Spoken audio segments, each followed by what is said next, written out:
بسم اللہ الرحمن الرحیم۔ السلام علیکم، میرا نام ہے محسن رضا۔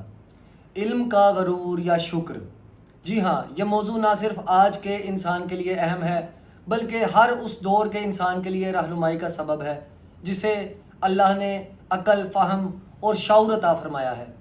دیکھیے، علم انسان کو بلند کرتا ہے۔ قرآن مجید میں ارشاد ہے، یعنی اللہ ایمان والوں اور علم والوں کو درجے عطا کرتا ہے۔ لیکن سوال یہ ہے کہ جب علم مل جائے تو انسان کے دل میں کون سا جذبہ پیدا ہو، غرور یا شکر؟ یہی وہ امتحان ہے جس میں اکثر انسان ناکام ہو جاتے ہیں۔ غرور کا مطلب یہ سمجھنا کہ جو کچھ میرے پاس ہے وہ میری محنت، میری عقل اور میری قابلیت کا نتیجہ ہے، جبکہ شکر کا مطلب یہ ماننا ہے کہ جو کچھ ملا ہے وہ اللہ کی عطا ہے، اور اگر وہ چاہے تو ایک لمحے میں سب کچھ چھین لے۔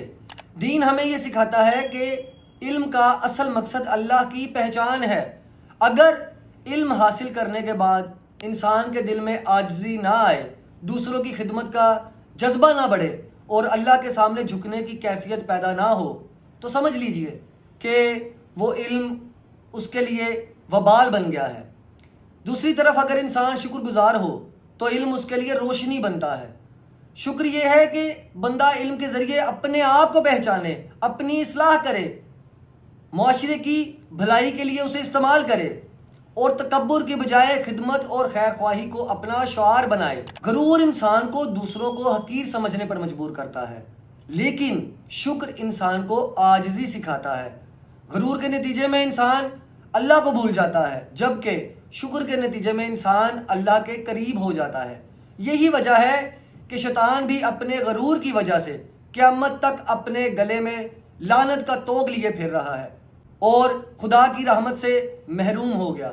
اس کے مقابلے میں حضرت آدم کو بھی علم دیا گیا، مگر انہوں نے عاجزی اختیار کی، اللہ کے سامنے جھکے اور یوں اللہ کے مقرب بنے۔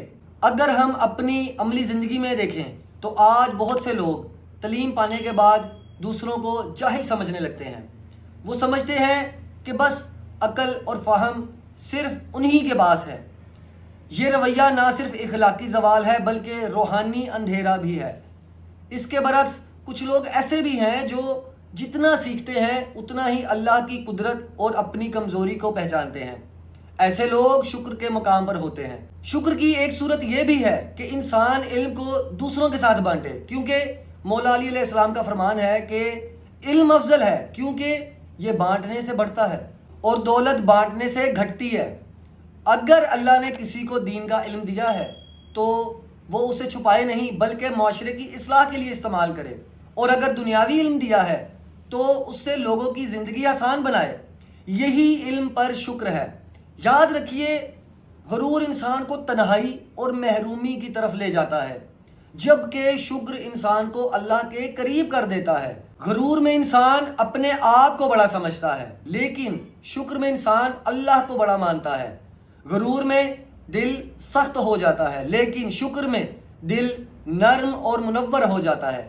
لہٰذا فیصلہ ہمارے ہاتھ میں ہے، علم ہمارے لیے فخر کا سبب بنے یا شکر کا۔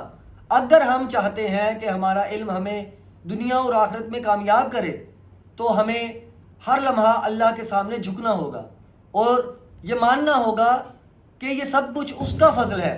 آخر میں ایک حدیث کو یاد رکھیے، رسول اکرم صلی اللہ علیہ وآلہ وسلم نے فرمایا، جس کے علم نے اسے اللہ کے قریب نہ کیا وہ جاہل رہا۔ اس لیے اصل علم وہ ہے جو شکر پیدا کرے، غرور نہیں۔ اللہ ہمیں توفیق دے کہ ہم اپنے علم کو غرور کے بجائے شکر کا ذریعہ بنائیں، تاکہ ہمارے دلوں میں عاجزی، زبان پر حمد اور عمل میں خدمت نظر آئے۔ یہی علم کی اصل روحانیت ہے۔ اور جاتے جاتے ایک آخری بات میں یہ کہوں گا، میرے خیال سے میں پنجابی میں کہوں تو مجھے زیادہ ایسے لگے گا جیسے اس کا اثر زیادہ ہوگا۔ جیڑا علم تواڈے عمل چوں ظاہر نہ ہوئے وہ تسی پار ہی چکیا ہے، پانڈ ہی لدی ہے، جویں کھوتے دے اوتے کتاباں لا دے دو نا تے وہ عالم نہیں بندا۔ اسی طرح جو علم آپ کے عمل سے ظاہر نہ ہو وہ آپ کے حصے کا ہی نہیں ہے۔ اسی کے ساتھ مجھے دیجیے اجازت۔ اللہ حافظ۔